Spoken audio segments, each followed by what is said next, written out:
AATBirds Weekly Report is the Eagle news, notes, and analysis you need.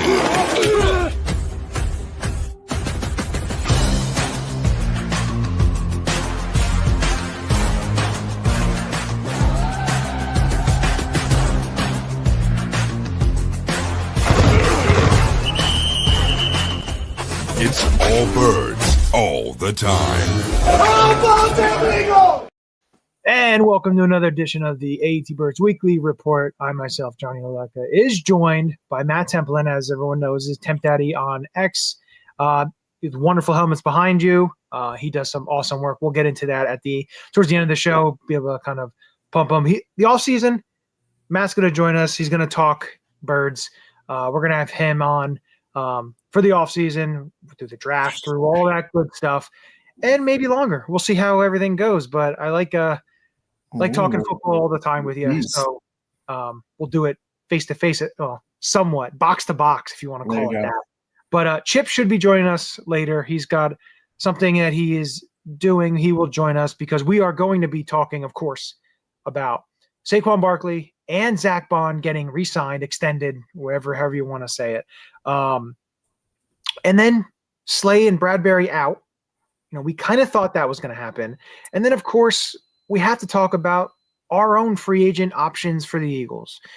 We've each have 5 different choices that we've come up with, and we'll be able to go over them. So, but first, I want to welcome you, Matt. Thanks for joining us. And, what do you think so far on the off season? Because it's been a super busy week, and it's only 3 days.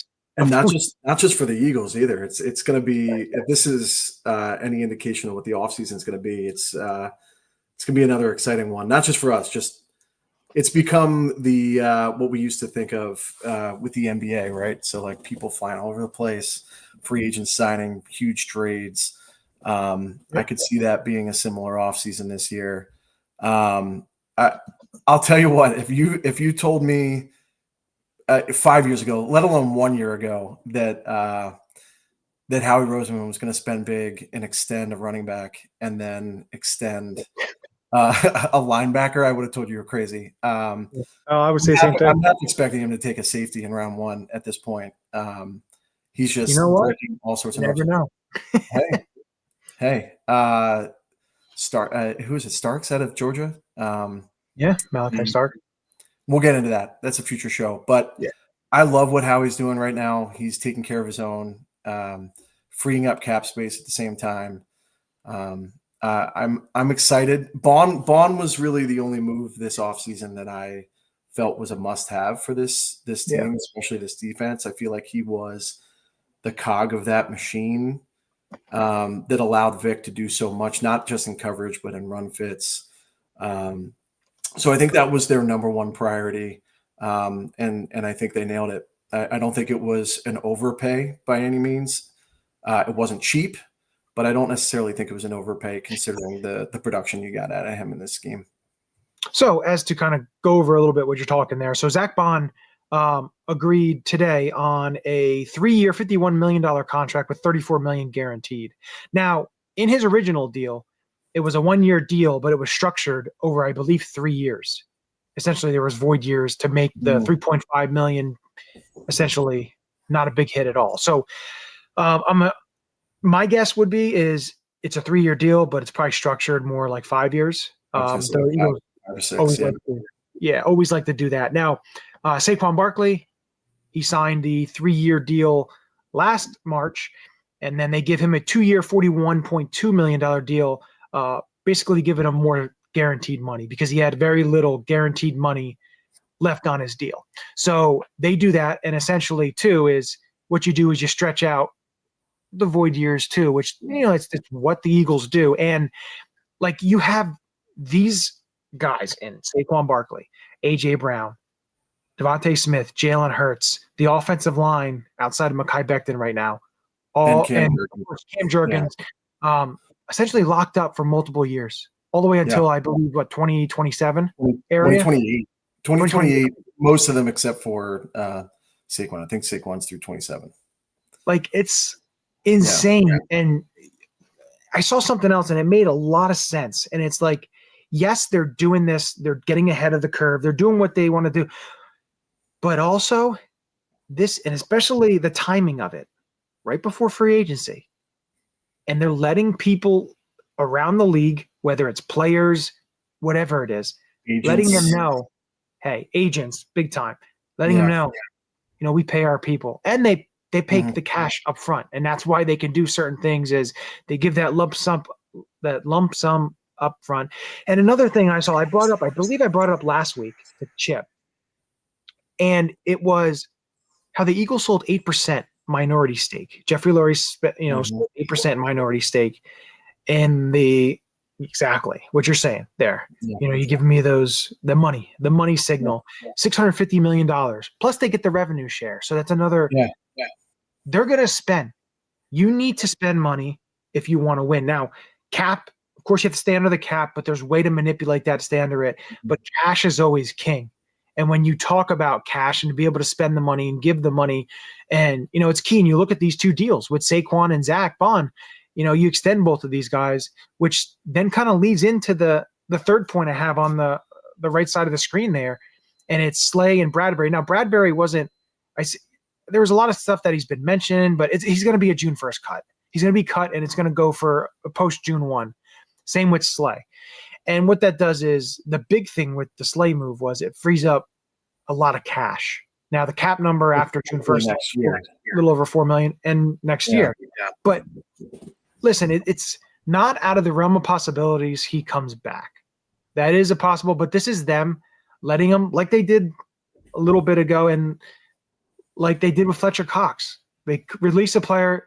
What's your value out there? And then essentially, does he come back? He wants to play one more year. So this will be an interesting aspect to watch this offseason and what they do in free agency, I believe, with this corner position and how they attack it. It's someone brought up the point earlier. Like they did the same thing. What was it, last year or the year before with Slay, where he almost went to the Ravens. Big Dom came in, decided to intervene and bring him back, which is a wild story, by the way. The fact that Big Dom is just out there convincing people to come back.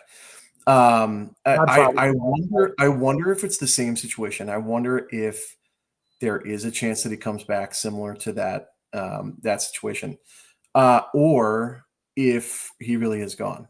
Now, I haven't seen a goodbye post. However, he's being pretty transparent out there in the media, which makes me wonder if maybe he is on the outside. I don't know. It's going to be interesting what they do there, especially with Isaiah Rodgers being a free agent. Yeah. Like if they truly do want to get younger, obviously he's been a great dude to have in-house. Slay, he's had a terrific career, brought us out of the depths of cornerback hell. Sure. But like we do need to get younger. You did draft Ringo. You have those two studs in Q and Coop. It'll be interesting to see what they do there and what they do with Isaiah Rodgers. I think the Isaiah Rodgers deal will be telling. Like if he doesn't get picked up, I would assume that they're going to try to bring back Slay, and vice versa. That's the interesting aspect of it. When you look at the free agency and you look at the corners that are out there and what they want to do, what they do with Coop. Do they move him outside? Do they keep him inside? There's a lot of things. Keep him in. Like to me, I thought about it and I'm like, well, it could be, but again, a third corner is a starter. You play. You don't play base defense with three linebackers on the field. Yeah. He is the guy that covers your tight ends. He'll cover the slot receiver. He does so many different things. And Vic has ratings on him and what he does. Well, and that's a good point. In the way that Vic, you and I talked about this ad nauseum, off air, but the way that Vic talked about the slot corner role when he was brought in, I don't know if you remember that. But I thought it was super interesting because I had never thought about it this way. But the shift from a running league to a passing league, a spread league, evolved that corner role from your third linebacker, right? Yeah. So I guess it would have been the Sam linebacker. That role is now essentially your third corner, your slot corner, especially in Vic's role. So you need someone that's going to be sturdy. You need someone that can cover tight ends. You need someone that's going to be good in run fits, that can come off the edge on blitzes, that can set the edge. There's a lot more expected in this defense. Oh yeah, because of Vic, which is why, like, I don't think you could throw like a Bradley Roby or someone like that in the slot. Like, I think that's why Maddox got picked on so much. I think he was exposed because that's just not his game. I struggle with moving Coop out of that slot role. I know that's not what we're talking about, but I just had to bring that up. No, I understand that, but like, let me get your feeling on this. What about the like when I take a look at the stay or go free agents? Yeah, we went over this last week, mm-hmm. so I know Chip will be on shortly here. I want to let you kind of go over kind of how you feel. Like we know Baun's here; he's the stay. But like the way that I had it last week, and then Mike and Chip were talking a little bit about it, was like I had Milton and Sweat gone. Like, and we mentioned it in the green room here before we got on about those two guys and about how the salaries on them are going to be exponentially, risen higher just because of what happened just this past week with Max. I know Sweat and Max Crosby are two totally different players, but when a Max Crosby's getting 3 years for 106.5, what do you think a pass rush needy team is going to spend on a Josh Sweat, who, mind you, is not over 30 years old? I believe he's only 28. So it's like he's not super old. He's still in that prime of his career. He had a really good Super Bowl, so he's going to be builds off of that. There's teams out there like an Arizona Cardinals who coached by his former defensive coordinator and Jonathan Gannon, and they need pass rush help. And you look at Milton Williams. Milton Williams is the best interior defensive lineman on the market this offseason. Yeah. And there's plenty of teams that need that, whether it's the Panthers, whether it's the Patriots, name it. There's a ton of teams that could use an interior defensive tackle. And again, he also had a great Super Bowl. So like, what do you feel in terms of the stay or goes? So, I mean, in an ideal world, obviously you want to keep everybody. The way that I go about the offseason is looking at what Howie says. He doesn't say much, but what he does say is pretty telling. And the way that he's talking about the offseason, saying, hey, be patient with us. It's not going to look the way you want it to look, but we have a plan. And then on top of that, there's more and more smoke that he's playing the long game in the comp game, the comp pick formula. I mean, like you said, Adigizua in Dallas got way overpaid, in my opinion. So Milton is looking at that. He's licking his chops. He's looking at these pass rush happy teams or needy teams. I think he's going to get paid. I think he's going to get well over that 20 million value. He's probably going to get somewhere in the 20 to 23. If not more, who knows? And then Sweat, same thing. I think he just built off of that Super Bowl success. There's plenty of teams that need pass rushers. I know you said he's not the same player as Crosby, but he's arguably the best pass rusher out there, not named Khalil Mack, right? And he's young. He's proven to be pretty. Well, there we go. He's proven to be pretty reliable from an injury standpoint. I know there were concerns about his knees, but he's put up solid numbers. I think he'll get a big payday. So it was a foregone conclusion in my head that he was gone, that Milton was gone. Becton and Baun seemed the most likely. Again, we were talking about it in the green room. I think Baun is that cog to the defense. And I think that's really the thing that made this defense go, outside of the addition of Coop later in the season. I think those two made a huge difference to what Vic wants to do with everyone else. So outside of that, depending on what happens with Becton, I think Becton seemed like it was going to be reasonable, but with some of these trades that are happening with Tooney, and the moves that the Bears are doing, that the Rams are trading some of their guys, I could see Becton getting a pretty good market. He's young. He's got experience at guard. He's got experience at tackle. And he's coming off the best year in his career. So he might be looking to cash in. He also might be willing to take hometown discount. Who knows? So that seemed like it was a more realistic get for the Eagles. I'm not so sure about that now. And then you have guys like Isaiah Rodgers. It's going to depend on what happens with Slay. If they want to get younger, that would be my priority, is bringing in Rodgers. And then you've got, some other lower level guys like, Van Sumeren, like Covey, and some of those guys that you can probably get for pretty cheap deals. Yeah. All righty. And we're going to bring in the Beetlejuice looking referee. It's my referee shirt, you butt cheek. Holy smokes. Don't say it 3 times. I just got done reffing middle school girls basketball. Tattling on people? Yes. So before we get into our free agent list, well, we're going to get your little input on the extensions and everything. But we do want to get something that Matt brought up, which was very interesting, and I never really thought of it, that referees, when they were younger, even still, but when they were younger, were you a big tattletale? Like, do you tell on people? No? I was not.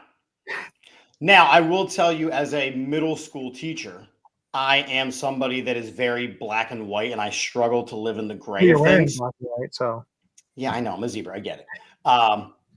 So that's one thing that makes like a good official, is like somebody who doesn't see the gray in things. But as far as like middle school teaching, that's really difficult. But no, I was not a big tattletale growing up, and I was one of 5 kids, so I was the golden child. I just followed the rules. That's what I did. Right. Okay. So akin to being a tattletale, you were a rule follower. Yes.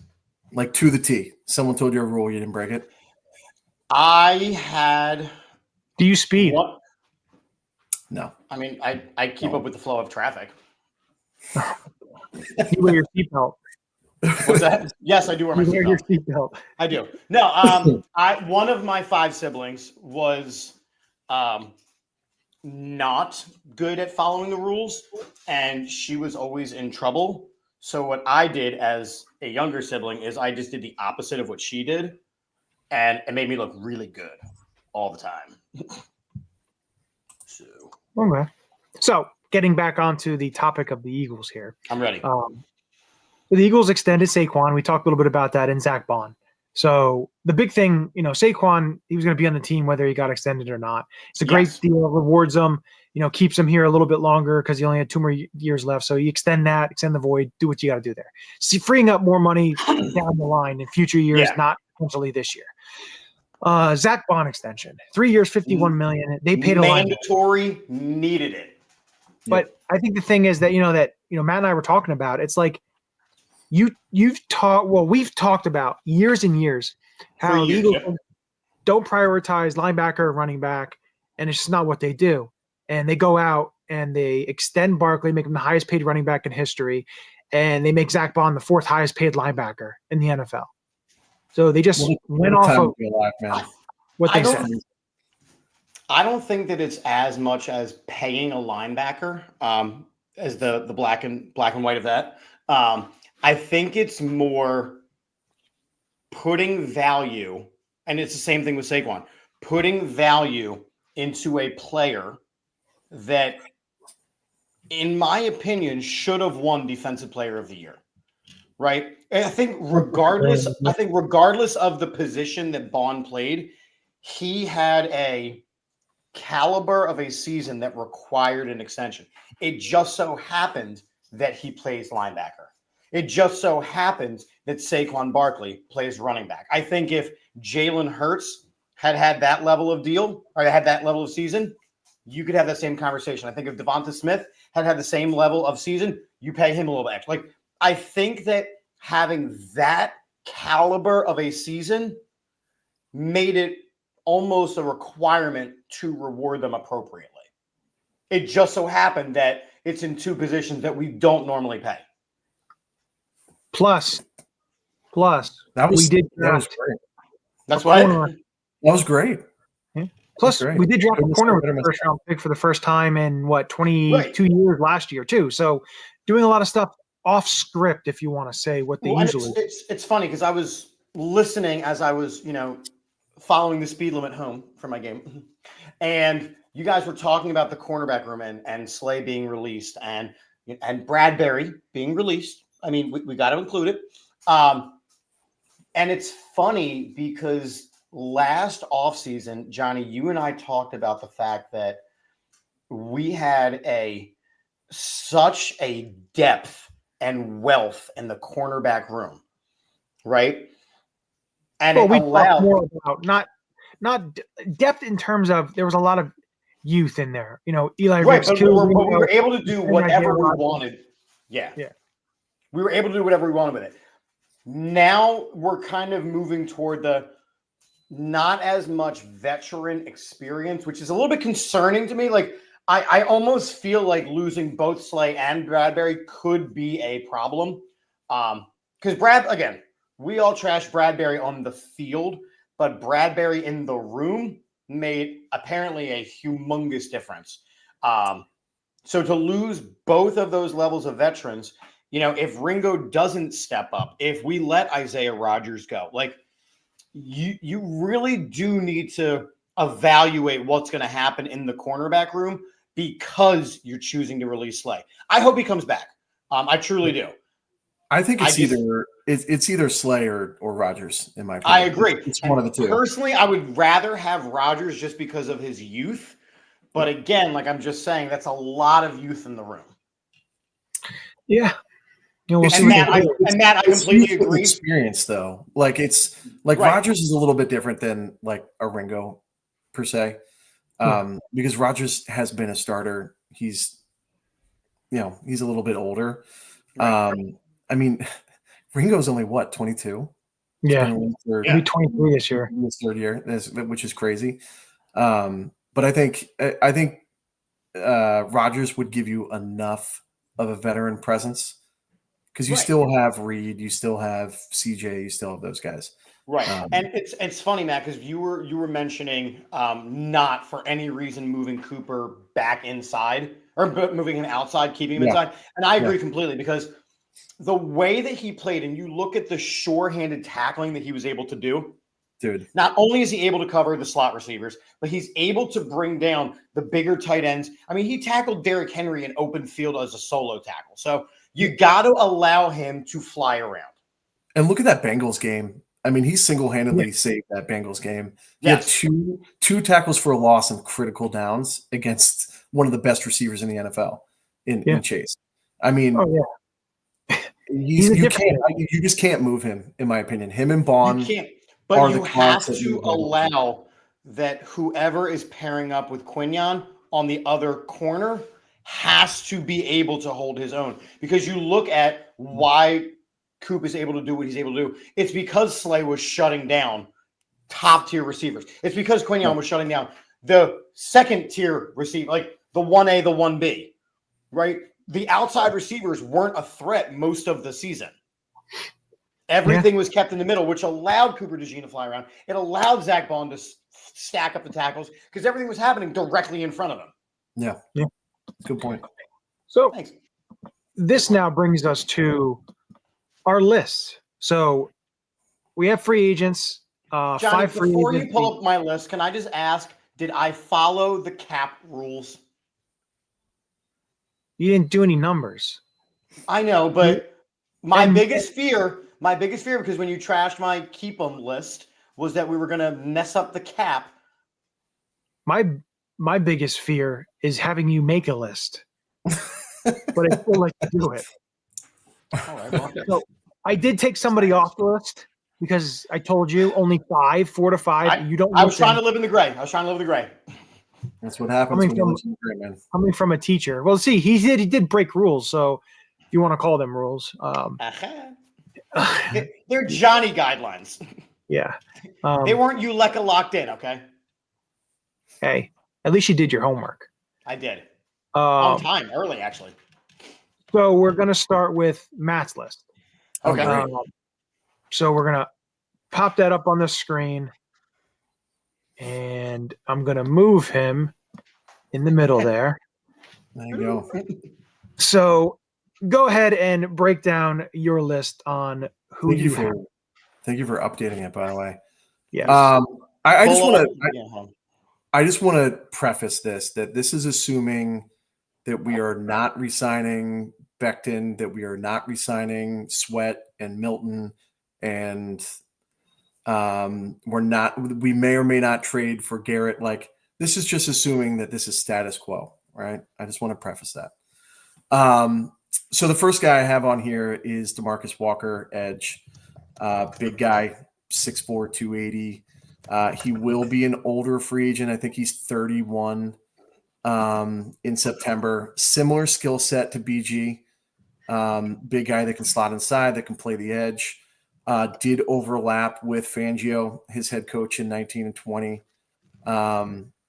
Former second-round pick, was released by the Bears. Kind of Howie's MO, I think. We were talking about that, sticking with the comp pick formula. He was released. He has familiarity. He has former high pick pedigree. I think he'd be a great addition to that edge room, regardless of whether or not we bring in Myles Garrett. Second guy, and I will say, if we don't go with Walker, I'd like to look at a guy like Khalil Mack. He'll be more expensive, but again, has that familiarity with Fangio. But if they want to play the comp pick game, I think Walker's a good choice. Second guy on here, Will Freeze, local guy. He's was it Cranford, New Jersey, I believe. Ran into him at the beach this summer. Real cool dude. Absolutely ginormous human being. I'm a big guy, and I could fit inside his body. Gross. Again, local kid. Yeah. Penn State kid. Played with Dotson. Pretty much exclusively a right guard in Indy. So I think he could slot in there for Becton should he walk in free agency. I don't know how expensive he'll be, but he does have a ton of versatility. Played right tackle, 26 games at right tackle, 9 at left tackle, 6 at right guard, and 1 at left guard at Penn State. So I know he can do it, and he can do it at a fairly high level. He's a guy I like to slot in there at right guard. My wild card here, Dre Greenlaw. Dean is likely out for a long time with the patellar tendon. Not an easy injury to come back with. Now that we have Baun, we're going to be looking for a partner. I'm not sure if Owen Burks is that guy. He might have even outpriced himself to an extent. I'll be interested to see what his market is. Greenlaw is a guy to me that was interesting because I think we think of the pairing between him and Warner with the Niners, 2 years ago in the Super Bowl, tears his Achilles on that freak accident running onto the field. Absolutely insane. And just never really regained that last year. I think he only played a total of 34 snaps or something during the season. I think he's looking for a prove-it deal. I think he wants to play for a winner. And I think similar to what we did with like Becton, I know different position, but similar kind of thing. Come in, prove that you can play, get a contract the following year. I think he'd be an awesome under the radar value pick for the Eagles. Fourth guy here, we have Jedrick Wills. Again, former first round pick, top 10 pick, got benched, did not play extremely well for the Browns. But he's a young guy. I think he's 26, big guy. Could slot in there at either a swing tackle or at guard if you want to do another Becton experiment, right? Similar kind of story with Becton. He was a top 10 pick, did not fare well with the Jets. Came in and got slotted into that right guard and just kind of never looked back. If you want to do something similar, if Becton does walk, I think you could get him at a reasonable price. And he gives you versatility along the line, both at guard and tackle. And then finally, we've talked about this ad nauseum. We need to update that tight end 2 spot. Calcaterra was awesome, filled in admirably. I think he's an awesome receiving tight end. His blocking chops are dog shit, for lack of a better term. I'm sure he's going to be working on it. That's going to be the number one thing he works on in the offseason. But Michael Mayer is out there. He's reportedly being dangled in trades. He's young, again, 23, former second-round pick. People were calling him Baby Gronk at one point in Notre Dame. He's got 4.7 speed, so he's not slow. He's not super fast, but he's not slow. He's a pretty good and willing blocker. He's got fantastic hands, great at the point of contested catches. And as a trade, I don't think he'd cost a ton. I think you could probably get him for like a mid-round pick. It also isn't going to count for the comp pick formula. So he's my out of the box or think outside the box trade. Okay. So looking at the list there, we've talked about DeMarcus Walker. You know, when he was cut, you know, we had mentioned just because of the Fangio aspect and, you know, somebody that Chicago released. So it's a non-comp affecting player there. You know, the Greenlaw thing, talking, you know, we've talked about Nakobe Dean and stuff like that. So I definitely could see them doing that. And again, that's why it's huge with the Zach Baun signings, because, you know, Dean's most likely going to miss, you know, if not all the year, basically most of the year with that injury. And like the offensive linemen, like there's a bunch of guys out there. But you know, if you wind up losing a Becton and you lose a Fred Johnson and a Jack Driscoll, you need to be able to sign some players that could potentially step in case they're needed, and you can't go in with a bunch of rookies and a bunch of unproven guys. So you need guys that have had some time. So, you know, I don't have any real issues with them. Michael Mayer, again, whether Dallas Goedert is here or potentially he is dealt, I don't know what's going on. That's probably one of the next things that's going to happen in terms of what they do with him. But, you know, we've only said it for the last, 3 years that the Eagles need to upgrade tight end 2 and to be able to get a player, because Goddard's been hurt the last couple of years. So you want to at least have somebody respectability-wise. I know Calcaterra did play, like you said, Calcaterra did play well. But, you know, the list to me, I'd be more than happy if that were, you know, 5 of the guys that came into the NovaCare complex to be on the Eagles in 2025. I would not have any issues with that. This was a hard exercise. There's a lot of there's a lot of really good free agents that you can slot into these spots, like Brady Christensen. I was looking at. I think Matt, I think look at it. You look at the Eagles and knowing they don't have a ton of major holes. Like a lot of these are depth guys, filler guys, which means this free agency class is filled with those kind of guys. They're not filled with guys that, oh man, I need this guy to catch me 80 passes and rush for. It's funny that you said that specifically, but you also had us do this exercise before some of these guys were released. Like, you know, Tyler Lockett was released today. You know what I mean? Yeah. Like, you're talking about a guy who he's going to get paid by somebody. I'm not saying that the Eagles need him, but I mean, there's a lot of players around the league that are about to be released just for whatever contract disputes or shedding salary cap or whatever. I mean, hell, Gardner Minshew is going to get released today. Let's go. Jonathan Allen. We were just talking about that in the green room before we jumped on. Jonathan Allen looks like if they can't find a trade partner, he might be released. So, I mean, and that's kind of the point. So, like, we kind of went with what we know right now. So let's go to Chip's list. Now we'll pull Chip up. Boop. All right. Hello. So go ahead and go over your list that you had. So I went with you switched the wrong player out. What did you do to me? Hold on. I got to go to my Johnny text thread because I said a different guy. You put because I took out J.K. Dobbins. You're not going to pay another running back. But you're going to let Gainwell go. No, it's totally different. Dobbins is going to get a bigger deal than Gainwell is even going to get. Listen.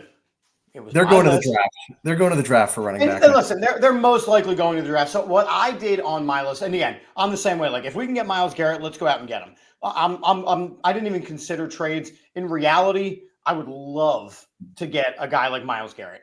We all would love to get a guy like Myles Garrett. That's why I didn't put it on any of the lists. Right, exactly. Yes, I did have J.K. Dobbins originally because I do think they're going to move on from Gainwell. I don't think Shipley is ready to take on that role, and I look at Dobbins a little bit like the same Gainwell role. It might cost a little bit of money, but that was also prior to them paying Saquon the extra bit of running back money. So, again, I'm fine with Dobbins being off. I got it. So a lot of mine are either prove-it deals or depth deals on these rosters. So Asante Samuel Jr., we mentioned the cornerback room.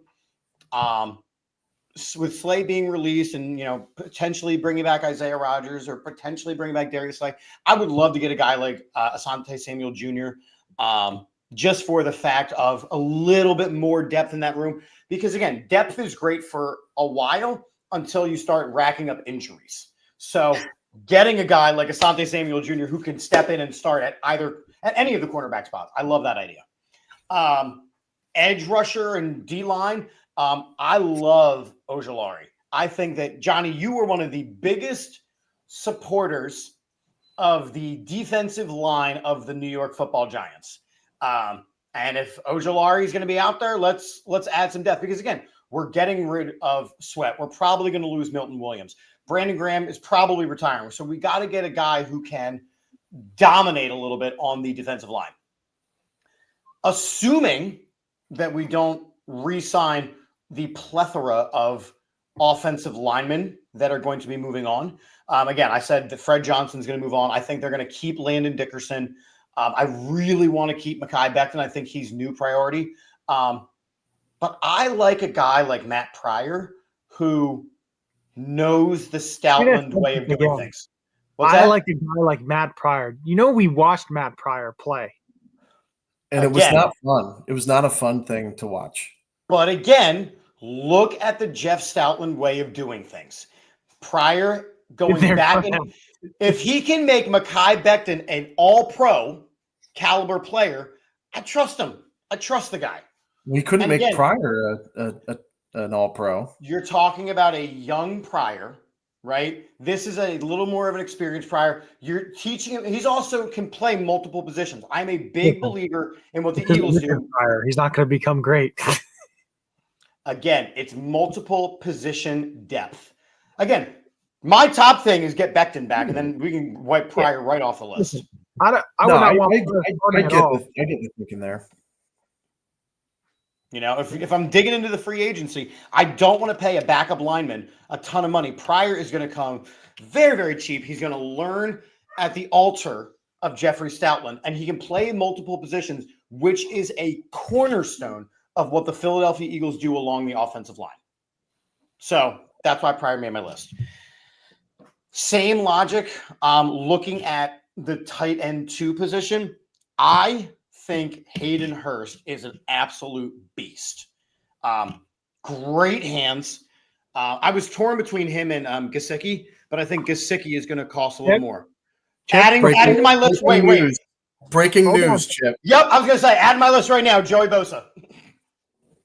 Get rid of Joey Bosa. He's going to go play with his brother. You watch in San Francisco. I don't think his nose would fit in Philadelphia. But yes, so.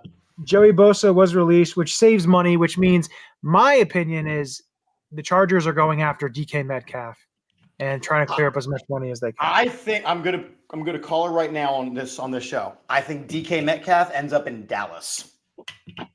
Wow. Okay. All right. I would not like that. I don't like that. I would not like that at all. What'd you say, Matt? They just saved $25 million with that release. Yes. Mm-hmm. Oh yeah. And then my final pick as far as the coming home mentality with CJ Gardner-Johnson, same thing. Nakobe Dean's potentially could miss all of next season. Let's get Kaiser White right back in Philadelphia Eagles green. Go ahead, Matt. I know I mentioned that to you earlier. Like when we were maybe a week ago or so, I mentioned that to you. But I'll let you. Kaiser? Yeah. I have no problem with Kaiser. I think he was a lot of fun here. I think he was fine for what he did with us. I don't know that he fits Fangio's scheme. Sure. But because I also think he has familiarity with the system. He obviously knows the Fangio scheme to an extent, not Fangio's, but he knows the Fangio scheme. He's great in pass coverage, probably underrated as a run defender. He knows the club. He left on good terms from what I understand. Yep. I'd be absolutely fine with a Kaiser White. For me with Kaiser, it was kind of the beginning of the 1 year prove 'em deals with the linebacker position, right? Yeah. So Kaiser had an incredible season, and he turned it into a big contract with the Cardinals. Zach Baun comes in. He was supposed to do the same thing, 1 year prove it deal. It just so happens that he became a Defensive Player of the Year candidate. So we re-signed him. I think if you look at the way Kaiser White played, which was he led the team in tackles, he was phenomenal the year that he was here. I think that he would be a really nice piece. Yes, not sure how he fits into the Fangio defense, 100% logical. But we weren't sure how Zach Baun was going to fit into anything either. I think he fits well enough because he's played in the scheme in not only Philadelphia, but then followed that to Arizona. I think he's good enough in the scheme that he could fill in for Dean while he's out. And I don't think he'd break the bank. So like I get the pick for sure. Yeah. Yeah. And again, I want him back. Listen, he's local ties. He's literally from my area, went to the same high school as I did. So for me, it's a no-brainer. So I'm more biased, but I did like the way he played. I liked the way he played football. I liked when he came from Los Angeles. I thought he was underrated there and what he did and didn't really get enough credit what he did. And then going to Arizona, he got hurt early last year, and that was a big-time hit to their defense.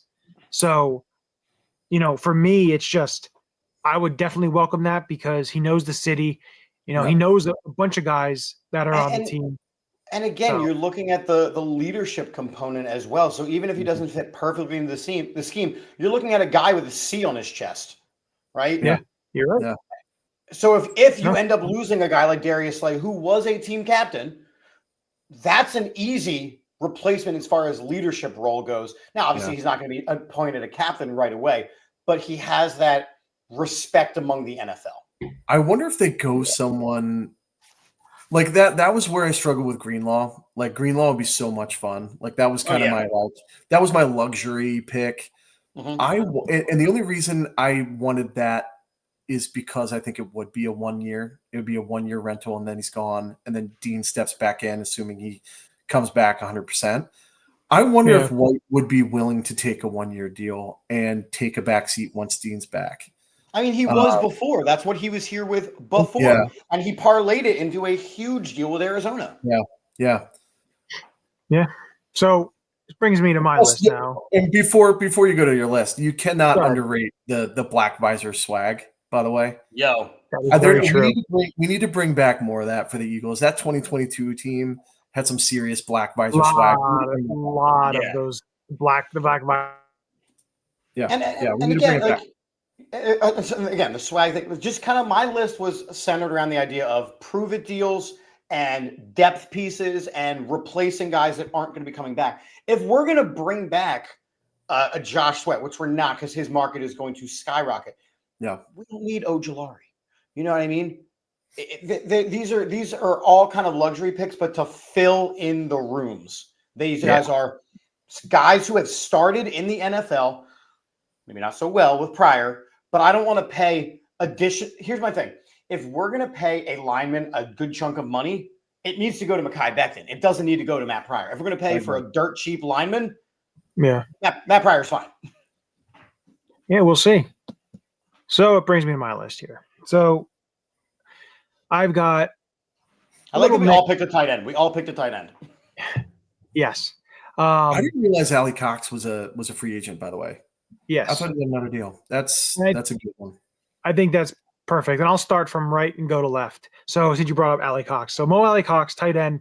For me, it's somebody, and I believe Sirianni's has really talked highly of him on numerous occasions. And I've seen videos of him talking about it. And I just think he would be a great fit here. Listen, he's not a bona fide star, but he'd be a perfect tight end too for this team. And, he could do a number of different things. So for me, I think it'd be a perfect fit for them. Then I have Darrell Taylor. To me, he is a pass rusher that I believe you can get him on a cheap deal, kind of like a prove it deal. He had some ups and downs, some ups in Seattle, and then struggled a little bit. Not the type of production that you saw out of college from him, but I think he's a type of person that maybe in a system like the Eagles can kind of show out a little bit his potential. Danny Pinter. So for me, picking a lineman that can play center, can play guard, I think the Eagles need to definitely get a bona fide backup center and not have a Landon Dickerson be the backup, or, Nick Gates never really worked out. They never even activated him. So you knew they weren't really, really liking him. They just kind of had him as like a emergency, essentially. What a sweet gig. Right. But again, and Johnny, I get what you're saying, like a bona fide backup center. But if you look at the way that the Eagles have done things for the last 5-10 years, the only guys who really get signed to the offensive line are guys that can play at least 2 positions, right? It's just the way that they do things. So, yes, I would love a specialist in the way of a backup center. That's a luxury that they're not going to utilize. That backup center has to be able to do both center and guard, right? That's the way that, Juergens started off. He started off as the guard until Kelsey stepped away, and then he moved over. Well, and that's initially the plan.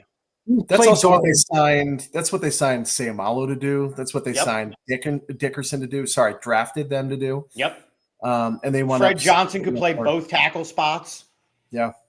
Jack Driscoll can play all 3 spots.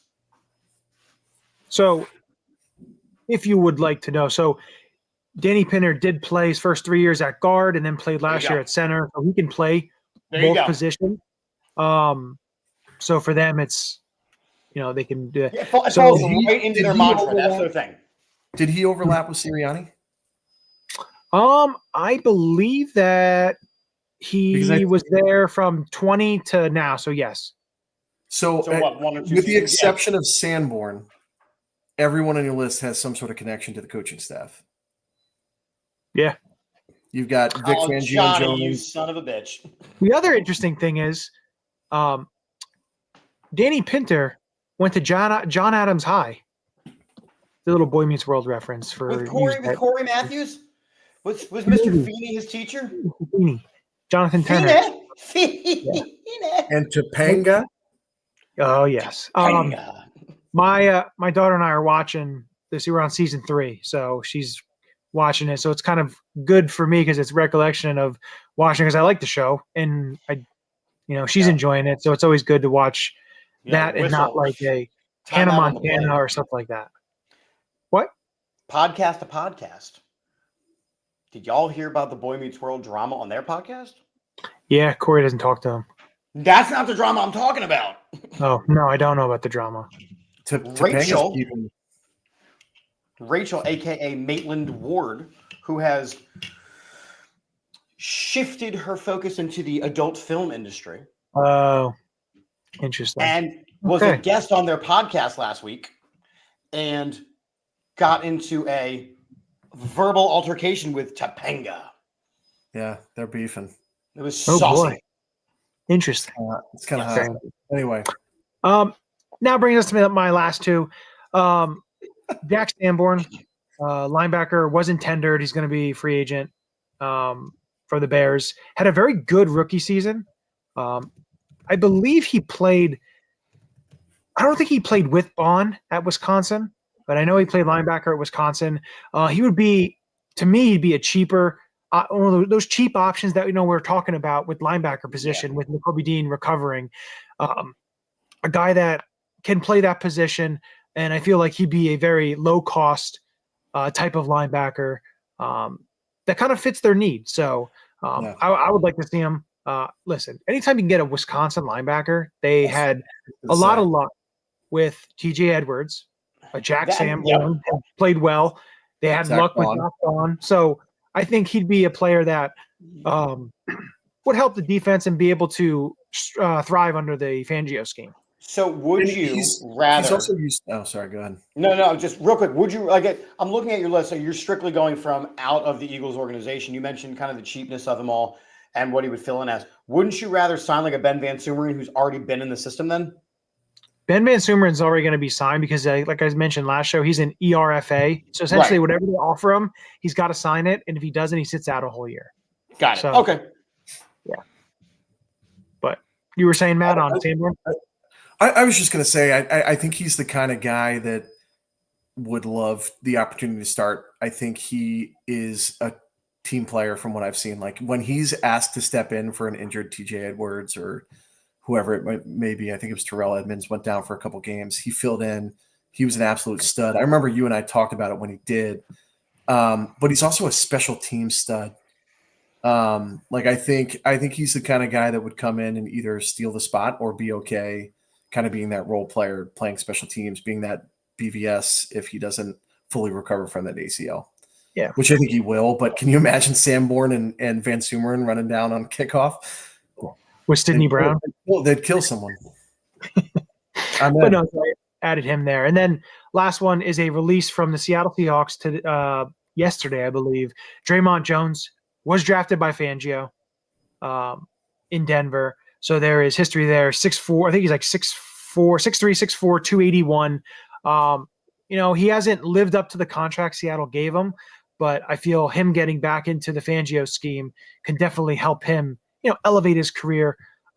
And he's not very old. I believe he's only 28. So, he's still in that goodness of his NFL career. And, I'd like to see him in this defense because I feel like he's a player that, with his size and his abilities and, so how athletic he is for his size, I think would bode very beneficial for the Eagles, especially if Brandon Graham retires and if, of course, they lose some of the other guys on the interior, whether it's Milton or Josh Sweat on the outside. So I feel like Draymond Jones could be a definite big plus, wouldn't affect your compensatory picks either since he's been released. Well, and he knows Vic. Him and Taylor could slot right into that scheme. They have familiarity. Vic knows what they can do.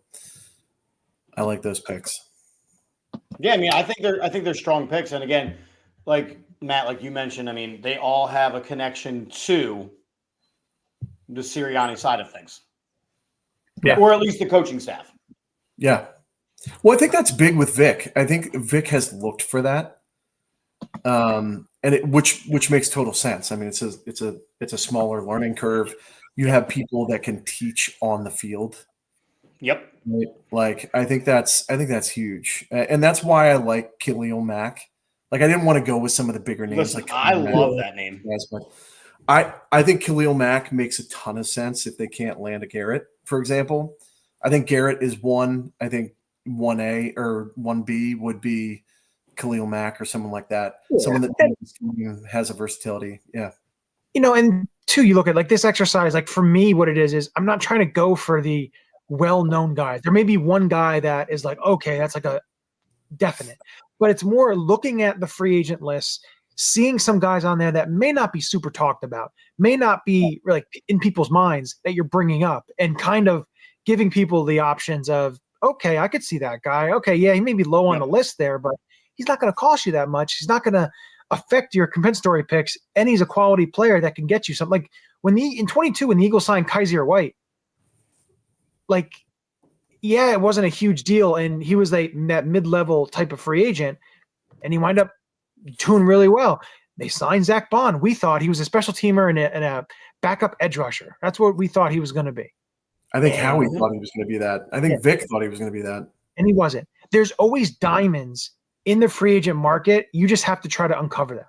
And sometimes you do, sometimes you don't. Case in point, last year, Devin White. We thought he was going to be an okay player, pretty good player, revitalize his career a little bit than what it was. It was nowhere close to that. They got rid of him. And that's one of my biggest misses. I thought he was going to be a stud here. I really did. I did too. I'll take ownership of that. I did too. Dude, I got crushed when he got released. I got absolutely crushed on Twitter. And then he just never ever got on the field for anybody. I mean, he was. Did he play for Houston? Did he get playing time? Very little, I believe. Yeah. I mean, they've got a pretty awesome core there. Yeah. I just like that if you look at like you mentioned, the free agency and the free agent room and, what's available. There is a lot of really quality players out there. And we lost our offensive coordinator, but if you look at some of the coaches they brought in, like, okay, we have a new quarterback coach. Again, we have another new offensive coordinator. Again, same defensive coordinator, same D-line coach. I mean, we have a lot of continuation this year, which we didn't have after our last Super Bowl appearance. So I think that the scouting process of both free agents and the rookie class, that's the draft class, I think it's going to be kind of status quo and business as usual, which is a big help. It's not feeling each other out and going, well, I like this and my players, I like this. Yeah. No, we already kind of know. Yeah. It's going to be interesting. The defensive side, especially. Man. And they were already the number one ranked defense. Well, and I was really concerned that when Kellen went, that Christian Parker was going to go, that Clint Hurt was going to go. Like, he obviously was picking their brains, or I don't know if it was that or, the Rooney Rule. I don't know.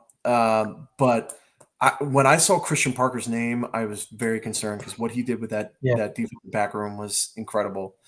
I think to your point, Chip, that continuity, especially on the defensive side of the ball, is going to be the difference between the 25 and the 23 season.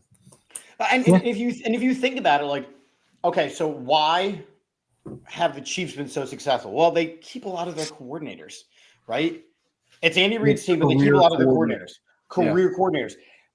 The Eagles, after our last Super Bowl appearance, cleaned house, right? And we brought in guys who were not ready and not prepared. This season, because when you play in the Super Bowl, you're already a couple steps back because your season has gone longer. Yeah. Here, it's just, we already know what we're doing here. And I think that's really going to help. And like you said, especially on the defensive side of the ball, when you are replacing a good chunk of players. I mean, you look at the defensive line room. I mean, the fact that Jalix Hunt played as well as he did in the postseason, I mean, that's a treat. That is a treat. No, but at the same time, I do not want him as a starter yet. Correct. A lot of people are like, just, we have Jalix, and I'm like, listen, he was awesome. He was incredible. He is way ahead of where we thought he would be, even as a third-round pick. I don't necessarily want him as a starter. I think he's a phenomenal fastball off the edge. I think he's a third-round guy. He's kind of like a Bruce Irvin kind of vibe to me. Yeah. I think we need someone like a Khalil Mack. That's why Garrett. Some people don't want Garrett because they thought it would prevent them from getting Zach Baun. Maybe now people are more open to it, but like complete difference maker. Obviously, that's the number one. Essentially, it's this. So there was a stat that one of the radio hosts put out about guys after their 8th season, and started mentioning guys like, Simeon Rice and I'm thinking to myself, Myles Garrett is the best defensive end in all of football, best defensive player in all of football, is a generational defensive end. I said, so I'm like, you know what? Let me go take a look at something. So I went and looked at Julius Peppers. I looked at Bruce Smith. I looked at Reggie White. All had between 3 and 4 double-digit sack years after their 8th season. Myles Garrett is a freak. One, he's a freak of nature. Mm-hmm. Getting him would be essentially like how Green Bay got Reggie White. It would just be an honestly, it's like it's the defensive version of the Eagles getting Saquon last year. 100%. And just totally changed it. I'm not saying you have to change the defense. Defense was great last year, but you add that but who do you double team? Like, who do you double team? Yeah. If you're an offensive coordinator, it's a cheat code. It's a full-on cheat code. But look at virtually every game this season. I mean, how many times he was double teamed, Jalen Carter? I mean, what was it, like 60%? And when he wasn't double teamed, he was held. Right. So, what do you do then? Do you double him and just roll the dice with Garrett, or do you double Garrett and chip him and Like it's you just, hope that your punter can throw because your long snapper is going to need to start snapping to the quarterback. And he can jump over the line and block a punt. So or a field goal, like we saw that. And the other thing, Johnny, about the list that you kind of just mentioned is they're older school players where they were expected to be 3 down linemen and they got worn and torn by the end of their careers. That's not today's NFL. So, yes, Myles Garrett is a 3 down lineman. There's no doubt. But you have those relief pitcher linemen that you don't need him to be in 3 downs every single play of the game. Like, he gets the opportunity to kind of relax for a play or two. It's not as much wear and tear on the D lineman. No, he had to be a 3 down lineman like that. Yeah, I think he has to look at Philadelphia and lick his chops, like as a possibility. Just because they're not going to trade him. Well, maybe we'll see about that. God, I hope they do. I feel bad for anybody. I feel bad for anybody in Cleveland right now. If they don't, I think they need to take a strong look at Khalil Mack, and I think that will be their plan B. I would agree with that. Absolutely agree with that. But before we leave, I do want to take a shout out to Foco.com. Beautiful hat they sent me. I'm wearing wonderful overalls. Chip, you'd like these. Paint splatter overalls. It's a Philly thing. They're somewhat not the same design that the offensive lineman wore on the Tonight Show, but they're comfortable. Listen. It was hold on before you say anything. It was wonderful really bobblehead I have behind me as well. Some awesome stuff there. So make sure you check out Foco.com. It was really funny because I have been looking at your square here. And until you just lean back and show me the rest, it looked like you were wearing a purse.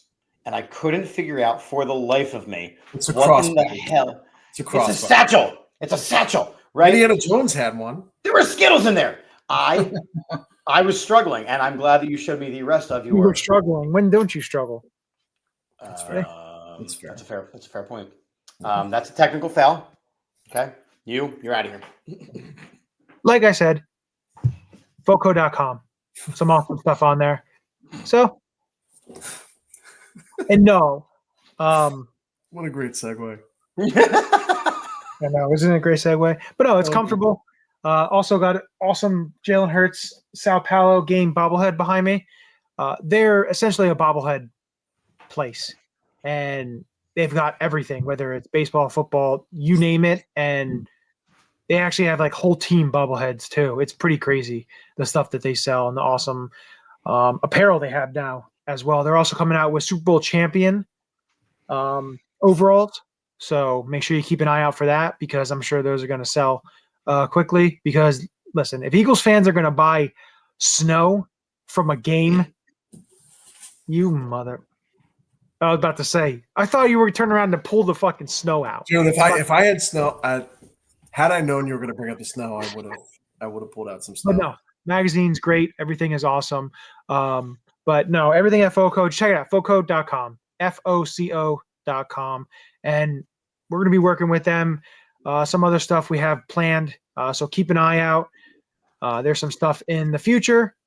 So again, make sure you're following so when you get notified, and I will be dropping a video showing all of this awesome gear that they sent and some cool stuff. So with that, as we always do, we always end it with a very happy and joyful Go Birds. Go Birds. This is Matt Ware. Hey, for all the Eagle content you need, go follow All About the Birds. They do a damn thing. Check them out. Hey, Eagles fans, I may be in Tampa, but I know where to find the best Eagles content out there. Check out my friends at All About the Birds. Philadelphia, what's up? This your boy Freddie Mitchell, a.k.a. Fred X. It's all about the bird. All birds all the time. All birds all the time. All About the Birds provides you with weekly analysis, game recaps, informative interviews, and it's all birds all the time.